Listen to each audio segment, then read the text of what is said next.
지난 3월 6일 SK온의 미국 법인 SK배터리 아메리카 공장에서 근로자 958명이 해고가 됐어. 전체 인력의 약 37% 규모야. 회사 설명은 이거야.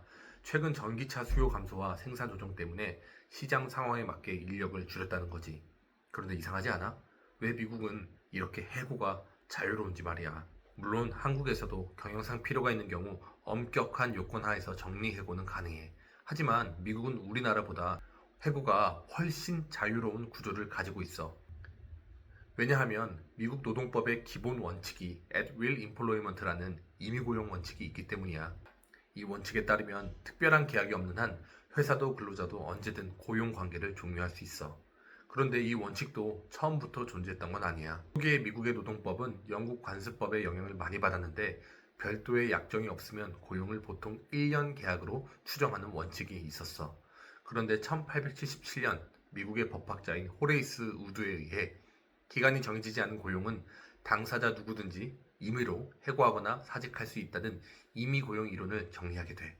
이후 여러 주 법원이 이와 유사한 논리를 받아들이기 시작했고 임의고용 원칙이 판례를 통해 확산되게 된 거야.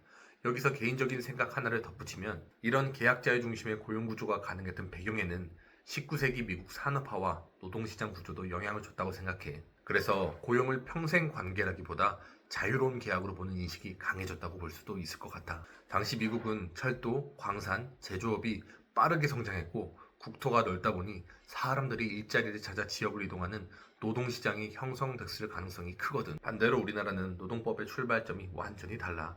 1953년 근로기준법은 노동을 단순한 계약이 아니라 근로자의 생존과 생활을 보호해야 할 관계로 봤어. 그래서 근로기준법은 정당한 이유 없이 해고하지 못한다는 해고 제한 원칙을 엄격하게 두고 있어. 또 한국은 고용보험과 실업급여 같은 사회안전망이 비교적 늦게 도입됐고 1987년 민주화 이후 노동권이 확대되면서 고용안정은 중요한 사회적 가치로 자리 잡게 됐지. 그래서 정리하면 이거야. 미국은 고용 유연성 중심, 한국은 고용 안정 중심.